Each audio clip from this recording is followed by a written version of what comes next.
ओम नमो भगवते वासुदेवाय नमः। प्रिय भक्तजनों, आज हम भगवान जगन्नाथ जी की कथा का श्रवण करेंगे। भगवान जगन्नाथ आप सभी की मनोकामनाओं को पूर्ण करें। तो सुनते हैं कथा।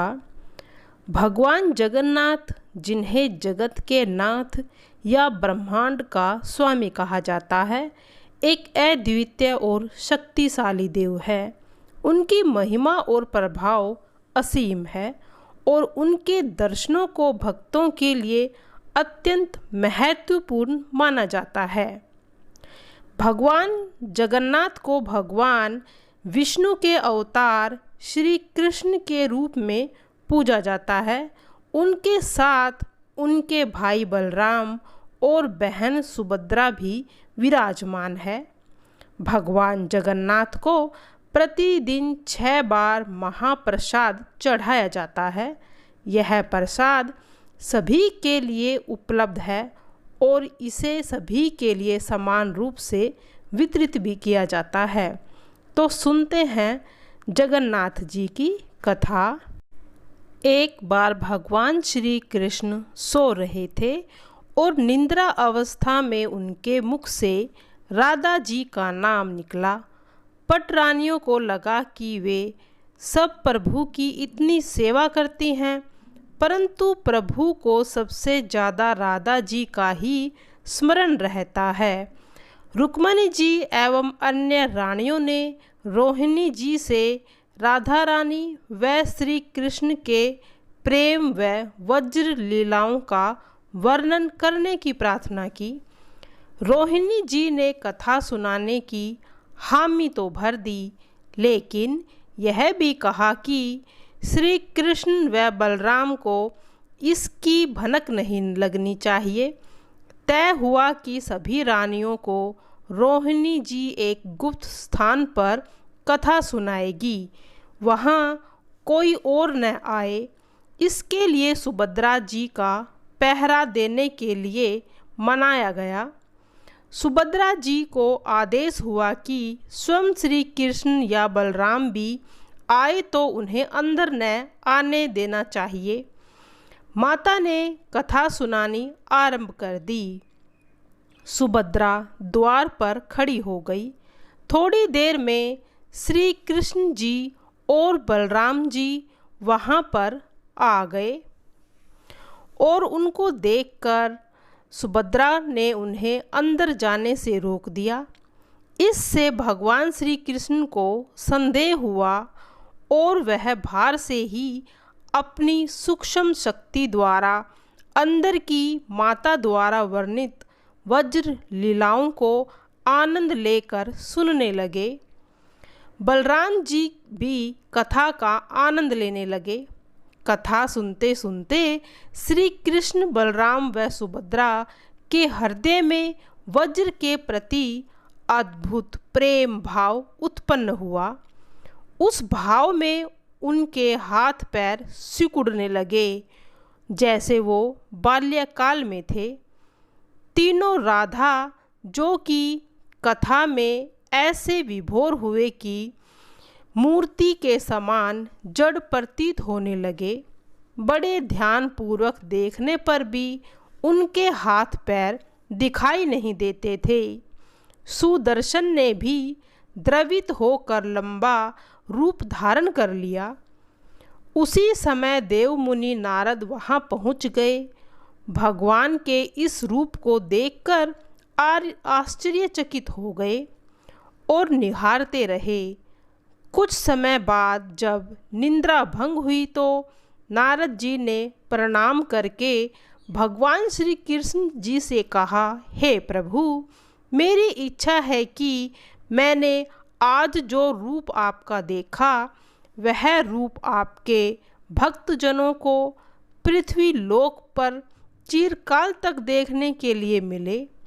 आप इस रूप में पृथ्वी पर वास करें। भगवान श्री कृष्ण ने नारद जी की बात पर प्रसन्न हो गए और उन्होंने कहा कि ऐसा ही होगा। कली काल में मैं इस रूप में नीलांचर क्षेत्र में अपना स्वरूप प्रकट करूँगा। कलयुग में आगमन के उपरांत प्रभु की प्रेरणा से मालव राज इंद्रद्युम्न ने भगवान श्री कृष्ण, बलभद्र जी और बहन सुभद्रा जी की ऐसी ही प्रतिमा जगन्नाथ मंदिर में स्थापित करवा दी।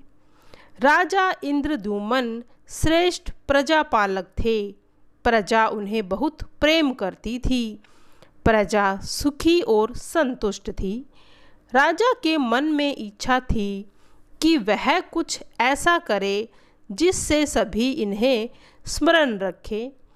दैवयोग से इंद्रद्युम्न के मन में एक अज्ञात कामना प्रकट हुई कि वह ऐसा मंदिर का निर्माण कराए जैसे दुनिया में कहीं और ना हो। इंद्रद्युम्न विचार करने लगे कि आखिर उनके मंदिर में किस देवता की मूर्ति को स्थापित किया जाए। राजा के मन में यह इच्छा और चिंतन चलने लगा। एक रात इसी पर गंभीर चिंतन करते हुए वह सो गए। नींद में राजा ने एक स्वप्न देखा। स्वप्न में उन्हें एक देववाणी सुनाई पड़ी। इंद्रद्युम्न ने सुना, तुम पहले नए मंदिर का निर्माण तो आरंभ करो, मूर्ति विग्रह की चिंता छोड़ दो। उचित समय आने पर तुम्हें स्वयं राह दिखाई पड़ेगी। राजा नींद से जाग उठा। सुबह होते ही उन्होंने अपने मंत्रियों को सपने की बात बताई। राजपुरोहित के सुझाव पर शुभ मुहूर्त में पूर्वी समुद्री तट पर एक विशाल मंदिर का निर्माण का कार्य निश्चित हो गया। वैदिक मंत्र उच्चारण के साथ मंदिर का निर्माण किया गया और श्री गणेश हुआ। राजा इंद्रद्युम्न के मंदिर बनवाने की सूचना शिल्पियों और कारीगरों को भी हुई। सभी इसमें योगदान देने पहुंच गए। दिन रात मंदिर के निर्माण में जुट गए और कुछ ही वर्षों में मंदिर बनकर तैयार हुआ। सागर तट पर एक विशाल मंदिर का निर्माण तो हो गया, परंतु मंदिर के भीतर भगवान की मूर्ति की समस्या जैसे कि तैसे ही थी। राजा फिर से चिंतित होने लगे। एक दिन मंदिर के गर्भगृह में बैठकर इसी चिंतन में बैठे राजा की आंखों से आंसू निकल आए। राजा ने भगवान से विनती की, प्रभु आपके किस स्वरूप को इस मंदिर में स्थापित करूं? इसकी चिंता से मैं व्यग्र हूँ। मुझे मार्ग दिखाइए। आपने स्वप्न में जो संकेत दिया था उसे तो पूरे होने का समय कब आएगा? देव विग्रह विहीन मंदिर देख सभी मुझ पर हंसेंगे। राजा की आंखों से आंसू झरझर रह रहे थे और वह प्रभु से प्रार्थना करता जा रहा था, प्रभु आपके आशीर्वाद से मेरा बड़ा सम्मान है। प्रजा समझेगी कि मैंने झूठ मूठ में स्वप्न में आपके आदेश की बात कहकर इतना बड़ा श्रम कराया। हे प्रभु मार्ग दिखाइए। राजा दुखी मन से अपने महल में चला गया। उसी रात को राजा ने फिर एक स्वप्न देखा। सपने में उसे देववाणी सुनाई दी, राजन यहाँ निकट में ही भगवान श्री कृष्ण का विग्रह रूप है। तुम उन्हें खोजने का प्रयास करो, तुम्हें दर्शन होंगे। इंद्रद्युम्न ने स्वप्न की बात पुनः पुरोहित और मंत्रियों को बताई। सभी इस निष्कर्ष पर निकले कि प्रभु की कृपा सहज प्राप्त नहीं होगी, उसके लिए हमें निर्मल मन से परिश्रम करना होगा। भगवान के विग्रह का पता लगाने की जिम्मेदारी राजा इंद्रद्युम्न ने 4 विद्वानों पंडितों को सौंप दिया। प्रभु इच्छा से प्रेरित होकर चारों विद्वान 4 दिशाओं में निकले। उन चारों में से एक विद्वान थे विद्यापति। वह चारों में सबसे कम उम्र के थे। प्रभु के विग्रह की खोज के दौरान उनके साथ बहुत ही अलौकिक घटना हुई। पंडित विद्यापति पूर्व दिशा की ओर चले। कुछ आगे चलने के बाद विद्यापति उत्तर की ओर मुड़े तो उन्हें एक जंगल दिखाई दिया और वह वहां पर प्रवेश कर गए। वह जंगल बहुत ही भयानक था। विद्यापति श्री कृष्ण के उपासक थे। उन्होंने श्री कृष्ण का स्मरण किया और राह दिखाने की प्रार्थना की। भगवान श्री कृष्ण की प्रेरणा से उन्हें राह दिखने लगी। प्रभु का नाम लेते वह वन की तरफ चले जा रहे थे। जंगल में मध्य उन्हें एक पर्वत दिखाई दिया।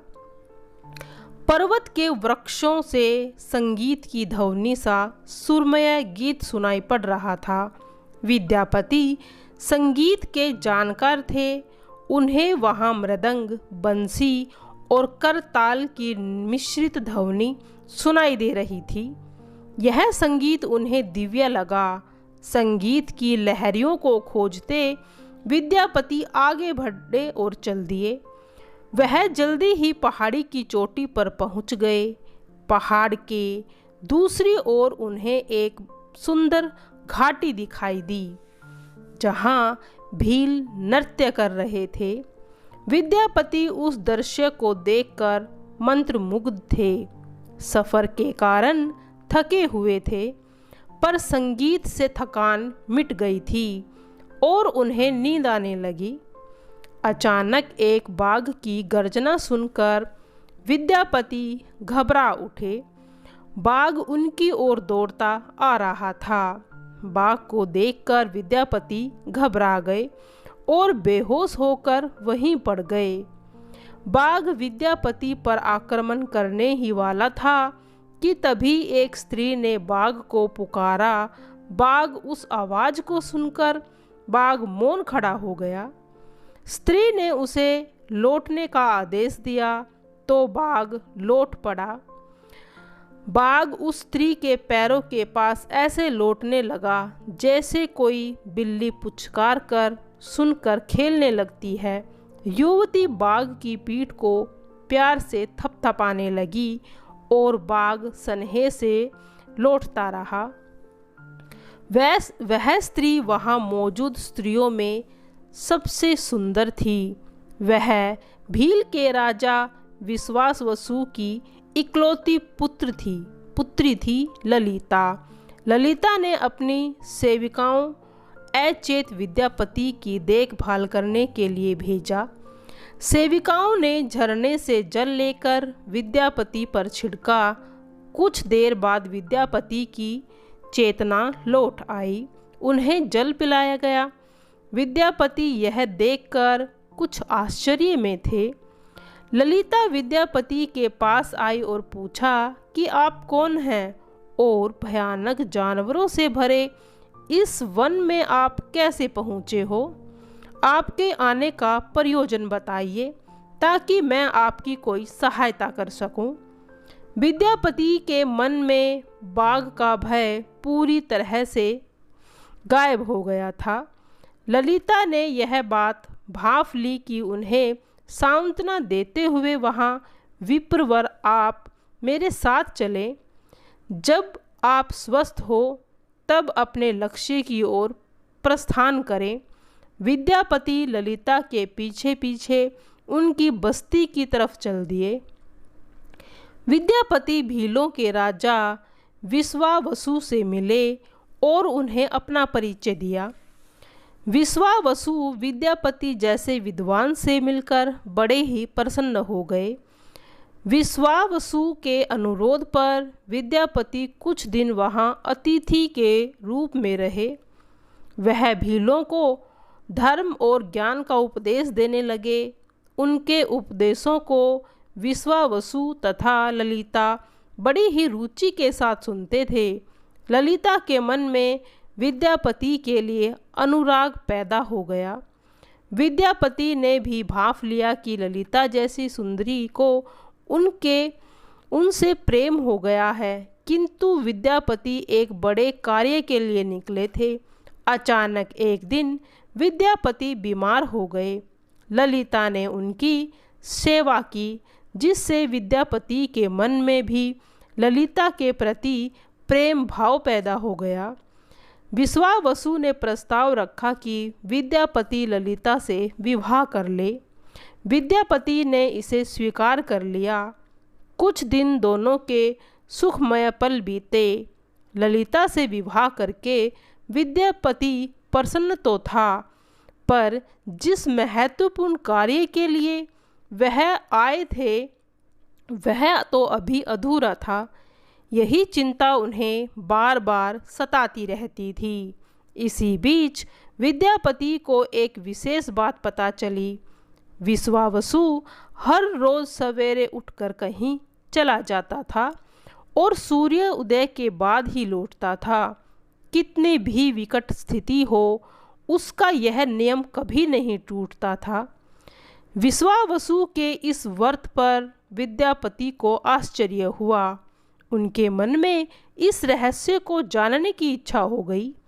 आखिरी विश्वावसु कहाँ जाता है? एक दिन विद्यापति ने ललिता से इस संबंध में पूछा। ललिता यह सुनकर सहम गई। विद्यापति ने ललिता से उसके पिता द्वारा प्रतिदिन सुबह किसी अज्ञात स्थान पर जाने और सूर्योदय के पूर्व लौट आने का रहस्य पूछा। विश्वावसु का यह नियम किसी हाल में नहीं टूटता था, चाहे कितनी भी विकट परिस्थिति हो। ललिता के सामने धर्म संकट आ गया।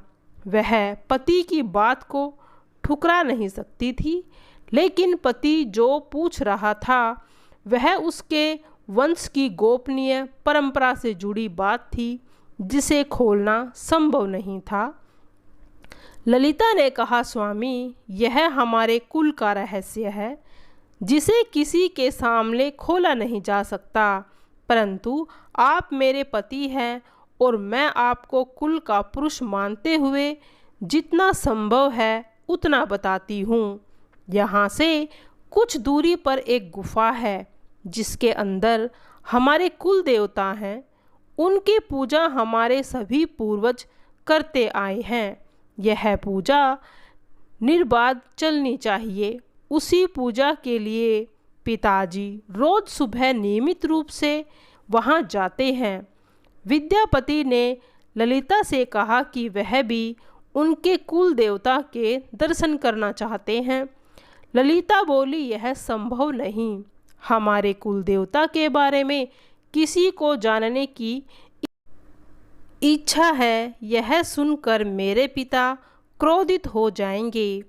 विद्यापति की उत्सुकता बढ़ती जा रही थी। वह तरह तरह से ललिता को अपने प्रेम की शपथ देकर उसे मनाने लगा। आखिरकार ललिता ने कहा कि वह अपने पिताजी से विनती करेगी कि वह आपको देवता के दर्शन करा दे। ललिता ने पिताजी से सारी बात कही। वह क्रोधित हो गए। ललिता ने जब यह कहा कि मैं आपको आपकी अकेली संतान हूँ, आपके बाद देवता के पूजा का दायित्व मेरा होगा, इसीलिए मेरे पति का यह अधिकार बनता है, क्योंकि आगे उसे ही पूजना होगा। विश्वावसु इस तर्क के आगे झुक गए। वह बोले, गुफा के दर्शन किसी को तभी कराए जा सकते हैं जब वह भगवान की पूजा का दायित्व अपने हाथ में ले ले। विद्यापति ने यह दायित्व स्वीकार कर लिया तो विश्वावसु देवता के दर्शन कराने को राजी हो गए। दूसरे दिन सूर्य उदय से पूर्व विद्यापति की आंखों पर पट्टी बांधकर विश्वावसु उनका दाहिना हाथ पकड़ कर गुफा की तरफ निकले। विद्यापति ने मुट्ठी में सरसों रख लिया। जिससे रास्ते छोड़ते हुए गए। गुफा के पास पहुंचकर विश्वावसु रुके और गुफा के पास पहुंच गए। विश्वावसु ने विद्यापति के आंखों की काली पट्टी को खोल दिया। उस गुफा में नीले रंग का प्रकाश चमक उठा। हाथों में मुरली लिए भगवान श्री कृष्ण का रूप विद्यापति को दिखाई दिया। विद्यापति आनंद मग्न हो गए। उन्होंने भगवान के दर्शन किए। दर्शन के बाद तो जैसे विद्यापति जाना ही नहीं चाहते थे, पर विश्वावसु ने लौटाने का आदेश दे दिया। फिर उनकी आंखों पर पट्टी बांधी और दोनों लौट पड़े। लौटने पर ललिता ने विद्यापति से पूछा।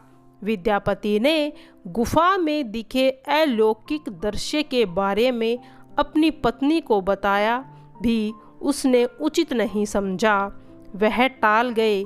यह तो जानकारी हो चुकी थी कि विश्वावसु श्री कृष्ण जी की मूर्ति की पूजा करते हैं। विद्यापति को आभास हो गया कि महाराज ने स्वप्न में जिस प्रभु विग्रह के बारे में देववाणी से सुनी थी, वह इसी मूर्ति के बारे में थी। विद्यापति विचार करने लगे कि किसी तरह इस मूर्ति को लेकर राजधानी पहुंचना होगा। वह एक तरफ तो गुफा से मूर्ति को लेकर जाने की सोच रहे थे, दूसरी तरफ भील राजा और पत्नी के साथ विश्वासघात के मन से विचार करने के मन से भी दुखी थे। विद्यापति धर्म और अधर्म के बारे में सोचते रहे। फिर विचार आया कि यदि विश्वावसु ने सचमुच उस पर विश्वास किया है तो आंखों पर पट्टी बांधकर गुफा तक नहीं ले जाता, इसीलिए उनके साथ विश्वासघात का प्रश्न तो नहीं उठता। उसने गुफा से मूर्ति चुराने का मन बना लिया। विद्यापति ने ललिता से कहा कि वह अपने माता पिता के दर्शन करने के लिए जाना चाहता है, वे उसे लेकर परेशान होंगे।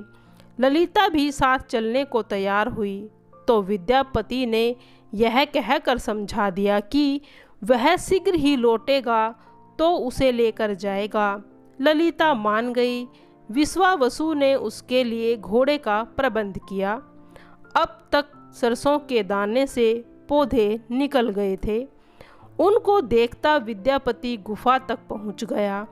उसने भगवान की स्तुति की और क्षमा प्रार्थना के बाद उनकी मूर्ति उठाकर झोले में रख ली। शाम तक वह राजधानी पहुंच गया और सीधा राजा के पास गया। उसने दिव्य प्रतिमा राजा को सौंप दी और पूरी कहानी सुना दी। राजा ने बताया कि उसने कल एक स्वप्न देखा था कि सुबह सागर में एक कुंदा बह कर आएगा। उस कुंदे की नक्काशी करवाकर भगवान की मूर्ति बनवा लेना, जिसका अंश तुम्हें प्राप्त होने वाला है। वह भगवान श्री विष्णु का अनुराग स्वरूप है। तुम जिस मूर्ति को लाए हो वह भी भगवान विष्णु का अंश है। दोनों आश्वस्त थे कि उनकी तलाश पूरी हो गई। राजा ने कहा कि जब भगवान द्वारा भेजी लकड़ी से हम इस प्रतिमा का बड़ा स्वरूप बनवा लेंगे, तब तुम अपने ससुर से मिलकर उन्हें मूर्ति वापस कर देना। उनके कुल देवते का इतना बड़ा विग्रह एक दिव्य मंदिर में स्थापित देखकर उन्हें खुशी ही होगी। दूसरे दिन सूर्य उदय से पूर्व राजा विद्यापति तथा मंत्रियों को लेकर सागर तट पर पहुंचा। स्वप्न के अनुसार एक कुंदा पानी में बहकर आ रहा था। सभी उसे देखकर प्रसन्न हो गए। अब बैठकर राजा के सेवक उस कुंदे को खींचने पहुँचे। मोटी मोटी रस्सियों से कुंदे को बांधकर खींचा जाने लगा, लेकिन कुंदा टस से मस नहीं हुआ और लोग भेजे गए, लेकिन सैकड़ों लोग और नावों का प्रयोग करके भी कुंदे को हिलाया नहीं जा सका। राजा का मन उदास हो गया। सेनापति ने एक लंबी सेना कुंदे को खींचने के लिए भेज दी। सारे सागर में सैनिक ही सैनिक नजर आने लगे, लेकिन सभी मिलकर कुंदे को अपने स्थान से न हिला सके। सुबह से रात हो गई। अचानक राजा ने काम रोकने का आदेश दे दिया। उसने विद्यापति को अकेले में ले जाकर कहा कि वह समस्या का कारण जान गया है। राजा के चेहरे पर संतोष के भाव थे। राजा ने विद्यापति को गोपनीय रूप से कहीं चलने की बात कही। राजा इंद्रद्युम्न ने कहा कि अब भगवान का विग्रह बन जाएगा, बस एक काम करना होगा। भगवान श्री कृष्ण ने राजा का ऐसा क्या संकेत दे दिया था कि उसकी सारी परेशानी समाप्त हो गई। राजा इंद्रद्युम्न को भगवान की प्रेरणा से समझ आने लगा कि आखिर प्रभु के विग्रह के लिए जो लकड़ी का कुंदा पानी में बह कर आया है, वह हिल डुल क्यों नहीं रहा है। राजा ने विद्यापति को बुलाया और कहा, तुम जिस दिव्य मूर्ति को अपने साथ लाए हो उसकी अब तक पूजा करते रहे हैं, परंतु भेंट करके क्षमा मांगनी होगी। बिना उसके स्पर्श किए यह कुंदा आगे नहीं बढ़ सकेगा। राजा इंद्रद्युम्न और विश्वावसु से मिलने पहुँचे। राजा ने पर्वत की चोटी से जंगल को देखा तो उसकी सुंदरता को देखता ही रह गया। दोनों भीलों की बस्ती और चुपचाप चलते रहे। इधर विश्वावसु अपने नियमित दिनचर्या के हिसाब से गुफा में अपने कुल देवता की पूजा के लिए चले। वहाँ प्रभु की मूर्ति गायब हुई तो वह समझ गए कि उनके दामाद ने ही यह छल किया है। विश्वावसु लौटे और ललिता को सारी बात सुना दी। विश्वावसु पीड़ा से भरा आंगन में पछाड़ खाकर गिर गया। ललिता अपने पति के द्वारा किए गए इस कार्य से दुखी थी और स्वयं को उसका कारण मान रही थी। पिता पुत्री दिन भर विलाप करते रहे। उन दोनों ने अन्न का एक भी दाना नहीं छुआ। अगली सुबह विश्वावसु उठे और सदा की तरह अपनी दिनचर्या का पालन करते हुए गुफा की तरफ बढ़े। वहाँ जाते ही प्रभु का विग्रह वहाँ नहीं है, फिर भी उनके पैर गुफा की ओर खींचे चले जा रहे थे। विश्वावसु के पीछे ललिता और रिश्तेदार भी चले। विश्वावसु गुफा के भीतर पहुँचे। जहाँ भगवान की मूर्ति होती थी, उस चट्टान के पास खड़े होकर हाथ जोड़ कर खड़े हो गए। फिर उस ऊंची चट्टान पर गिर गए और बिलख बिलख कर रोने लगे। उनके पीछे प्रजा भी रो रही थी। एक भील युवक भागता हुआ गुफा के पास आया और बताया कि उसने महाराज और उनके साथ विद्यापति को बस्ती की ओर आते हुए देखा है। यह सुनकर सब चौंक उठे। विश्वावसु राजा के स्वागत में गुफा से बाहर आए, लेकिन उनके आंखों में आंसू थे। राजा इंद्रद्युम्न विश्वावसु के पास गए और उन्हें अपने हृदय से लगा लिया। राजा बोले, भीलराज, तुम्हारे कुल देवता की प्रतिमा का चोर तुम्हारा दामाद नहीं है, मैं हूँ। उसने तो अपने महाराज के आदेश का पालन किया था। यह सुनकर सब चौंक उठे। विश्वावसु ने राजा को आसन दिया। राजा ने उस विश्वावसु को शुरू से अंत तक की पूरी बात बता दी कि आखिर क्यों यह सब करना पड़ा। फिर राजा ने उनसे अपने स्वप्न, फिर जगन्नाथपुरी के सागर के तट पर मंदिर के निर्माण की बात कह सुनाई। राजा ने विश्वावसु से प्रार्थना कि भील सरदार विश्वावसु, कई पीढ़ियों से आपके वंश के लोग भगवान की मूर्ति को पूजते आए हैं। भगवान के उस विग्रह के दर्शन सभी को मिले, इसके लिए आपकी सहायता चाहिए। ईश्वर द्वारा भेजे गए लकड़ी के कुंदे से बनी मूर्ति के भीतर हम इस दिव्य मूर्ति को सुरक्षित रखना चाहते हैं। अपने कुल की प्रतिमा को पुरी के मंदिर में स्थापित करने की अनुमति दो। उस कुंदे को तुम स्पर्श करोगे तभी वह हिलेगा। विश्वावसु राजी हो गया। राजा सपरिवार विश्वावसु को लेकर सागर तट पर पहुँचे। विश्वावसु ने कुंदे को छुआ। छूते ही कुंदा अपने आप तैरता हुआ किनारे पर आ गया। राजा के सेवक उस कुंदे को राजमहल में पहुंचा दिया। अगले दिन मूर्तिकारों और शिल्पकारियों को राजा ने बुलाकर मंत्रणा की कि फिर उस कुंदे से कौन सी देव मूर्ति बनाना शुभदायक होगा।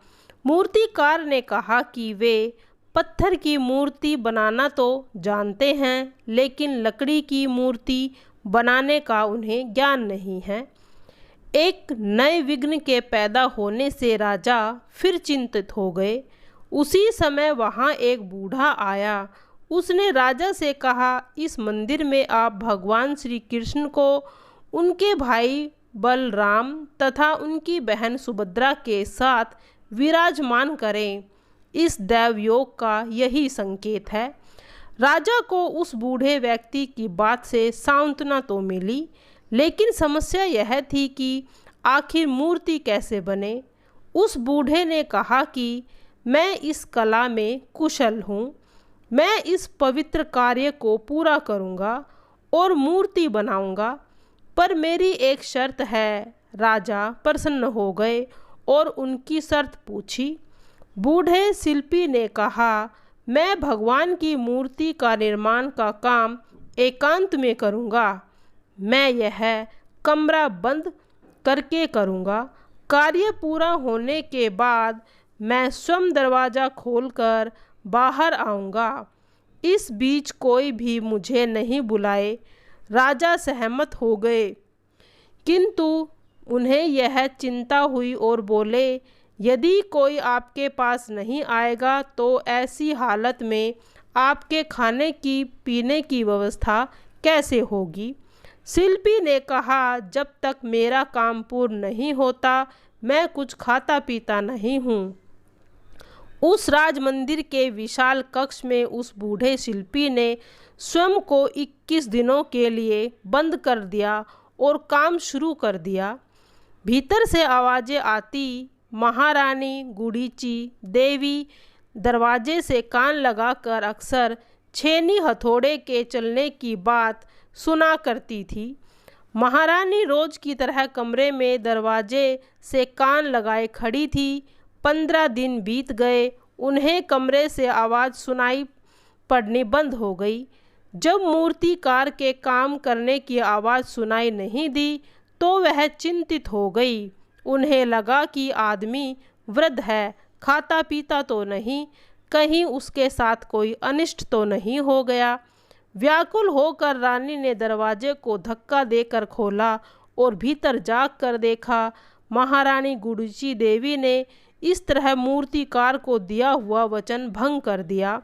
मूर्तिकार अभी मूर्तियाँ बना रहा था, परंतु उसको देखकर वह अदृश्य हो गया। मूर्ति निर्माण का कार्य अभी तक पूरा नहीं हुआ। हाथ पैर का निर्माण पूर्ण नहीं हुआ था। वह शिल्पकार के रूप में स्वयं देवी देवताओं के शिल्पी भगवान विश्वकर्मा ही आए थे। उन्होंने अदृश्य होते ही मूर्तियाँ अधूरी रह गई। इसी कारण आज भी यह मूर्ति वैसी ही है। उन प्रतिमाओं को ही मंदिर में स्थापित कराया गया। कहते हैं विश्वावसु संवत उस जरा बहेलिया का वंशज था जिसे अनजाने में भगवान कृष्ण की हत्या कर दी थी। विश्वावसु शायद कृष्ण के पवित्र अवशेषों की पूजा करता था। ये अवशेष मूर्तियों में छिपा कर रखे गए थे। विद्यापति और ललिता के वंशज जिन्हें दैत्यपति कहते हैं, उनका परिवार अब तक यहाँ पूजा करता है। प्रिय भक्तजनों, यह थी भगवान जगन्नाथ की पौराणिक कथा। अब सुनेंगे आरती। आरती श्री जगन्नाथ, आरती श्री जगन्नाथ मंगलकारी, आरती श्री बैकुंठ मंगलकारी, मंगलकारी नाथ अपादाहारी। कंचन को धूप दीप ज्योत जगमगी, अगर कपूर बाटी भव से धारी। आरती श्री जगन्नाथ मंगलकारी, आरती श्री बैकुंठ मंगलकारी। घर घरन में बजता बाजे बांसुरी, घर घरन बजता बाजे बांसुरी। झांझ या मृदंग बाजे ताल खनजरी। आरती श्री जगन्नाथ मंगलकारी, आरती श्री बैकुंठ मंगलकारी। निरखत मुखराविंद परोसत, चरणाविंद अपादाहारी। जगन्नाथ स्वामी के आत को चढ़े देव की धुआनी। जगन्नाथ स्वामी के भोग लागो बैकुंठपुरी। आरती श्री जगन्नाथ मंगलकारी, आरती श्री बैकुंठ मंगलकारी। इंद्र दमन सिंह गजे रोहिणी खड़ी, इंद्र दमन सिंह गजे रोहिणी खड़ी। मार्कंडे सवगंग आनंद भरी। आरती श्री जगन्नाथ मंगलकारी, आरती श्री नाथ श्री मंगलकारी। सरनार मुनि द्वार तदे ब्रह्मदेव भानी। सरनार मुनि द्वारे तदे ब्रह्मदेव भानी। धन धन ओ है सुर स्वामी आनंद घड़ी। आरती श्री जगन्नाथ मंगलकारी, आरती श्री बैकुंठ मंगलकारी। मंगलकारी नाथ आपदा हरि, कंचन को धूप देत ज्योत जगमगी। अगर कपूर बाटी भावधारी। आरती श्री मंगलकारी, आरती श्री बैकुंठ मंगलकारी। मंगलकारी आपदा हरि, कंचन को धूप दीप ज्योत जगमगी। अगर कपूर बाटी भव से धारी।